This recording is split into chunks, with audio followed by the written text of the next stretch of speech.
আপনারা কি বাংলাদেশি নাকি বাঙালি? আপনারা কি বাংলাদেশি নাকি উপজাতি? আপনারা কি বাংলাদেশি নাকি আদিবাসী? উত্তর দেন। সবার আগে আমাদের একটাই পরিচয়, আমরা বাংলাদেশি। আপনারা বাংলাদেশে কয়টা জাতির নাম জানেন?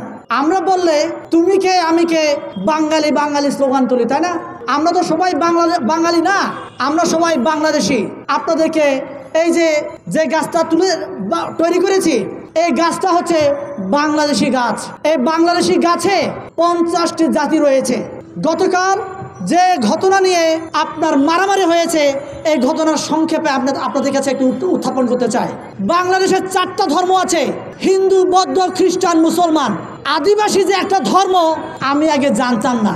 গতকাল মিডিয়াতে, সোশ্যাল মিডিয়ায় আসার পরে আমি জানলাম আদিবাসী নামে একটা ধর্ম রয়েছে বাংলাদেশে। কিন্তু আমি তো আদিবাসী ধর্মের মধ্যে নাই। কিন্তু যারা এই বিতর্ক তৈরি করার জন্য সূক্ষ্মভাবে ইনজেক্ট করেছে, আপনারা খালি চোখে যাদেরকে দেখছেন, যারা মারামারি করছে, ওরা আসল লোক নয়। ওদের পিছনে আরো গভীরে বোয়াল মাছের মতো ঘাপটি মারে পানির গভীরে বসে আছে এরা। ওদেরকে খুঁজে বের করে আনতে হবে আমাদের। ওদেরকে যদি খুঁজে বের করতে আনতে না পারে, তাহলে আদিবাসী নয়, সনাতন নয়, কিংবা ইসকন নয়, হাজারো সংগঠন আসবে আগামীতে বাংলাদেশকে বিতর্কিত করার জন্য। আমি বলি, এই যে বাংলাদেশি নামক গাছে 50টি জাতি রয়েছে, কে ছিঁড়তে চায় এই গাছের পাতা? আমি দেখব, যে ছিঁড়বে তাকে আমি ছিঁড়ে ফেলবো, তাকে ছিঁড়ে ফেলবো আমি। আপনারা কি ছিঁড়তে প্রস্তুত আছেন? আপনারা কি বাংলাদেশি নাকি বাঙালি? আপনারা কি বাংলাদেশি নাকি উপজাতি? আপনারা কি বাংলাদেশি নাকি আদিবাসী? উত্তর দেন। আমি বাংলাদেশি পরিচয় বাঁচতে চাই। এরপরেই আসবে আমি চাক কিনা, আমি মারমা কিনা, আমি খিয়াং কিনা, আমি বম কিনা, আমি মারমা কিনা, আমি সাঁওতাল কিনা, আমি ওরাও কিনা, আমি টংচঙ্গা কিনা, আমি গারো কিনা, এরপরে পরিচয় আসবে। তবে সবার আগে আমাদের একটাই পরিচয়, আমরা বাংলাদেশি। এই চেতনাকে আমরা যারা লালন করব না, তারাই প্রত্যেকে এই বাংলাদেশের রাষ্ট্রদ্রোহী নামে ওদেরকে আখ্যায়িত করা হবে। আমি চাই সরকারের কাছে উদাত্ত আহ্বান জানাবো, আমার বাংলাদেশে 50টা জাতির নাম যদি সংবিধানে উল্লেখ করা হয়, ওখানে কি 14টা লাইন লাগবে? 14 লাইন লাগবে না, 1 লাইন অথবা 2 লাইন লাগবে।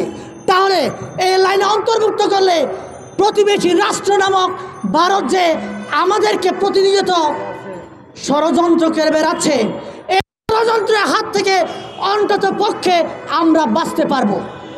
আপনি একক বাঙালি জাতীয়তাবাদ চাপিয়ে দিয়ে সংবিধান লিখেছেন, আপনি বাংলাদেশের জাতীয়তাবাদে কেন অন্তর্ভুক্ত করেন নাই? এটা আপনার প্রেসিডেন্ট জিয়াউর রহমান এসে এটা কিছুটা সংশোধন করেছিলেন।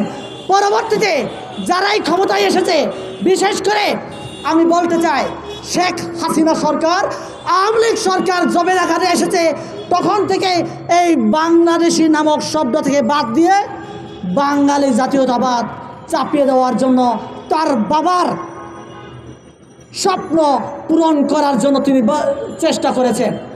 আমার পাহাড়ে বাইরা আপনাদের কাছে প্রশ্ন করেন, আপনারা এই পাহাড়ে কেন জায়গা জমি কিনতে পারেন না? প্রশ্ন করেন না? আমি আপনাদেরকে উত্তর দিচ্ছি। আজকে আমার এই পাহাড়ে 3 জেলা, রাঙ্গামাটি, খাগড়াছড়ি, বান্দরবান জেলা, এই 3 জেলাতে এখনো 1990 সনের ভূমি আইন। আপনাদের এই 61 জেলাকে এই আইন বলবৎ রয়েছে? নাই। কেন তাহলে এই পাহাড়ে 1990 সনের আইন বলবৎ থাকবে? এই আইন দিয়ে আমার এই পাহাড়ে সাধারণ নাগরিকরা ভূমির অধিকার পায় না। আপনি 61 জেলাতে আপনার বাঙালি ভাইদেরকে আপনি ভূমি অধিকার দিবেন, আমার এই 3 জেলার লোকেরা কি অন্যায় করেছে? আমরা কি অন্যায় করেছি? আমরা কি, আমাদের দোষ এটাই যে আমরা বাংলাদেশে জন্মগ্রহণ করেছি, আমরা বাংলাদেশকে ধারণ করি, এটা কি আমাদের অন্যায়? এটা যদি অন্যায় হয়ে থাকে উত্তর দিবেন। ভয় পান কিনা? আমাদেরকে ভয় পান কেন? আপনারা আমাদের আগলে নিতে ভয় পান কেন? আমাকে বুকে আগলে নেন।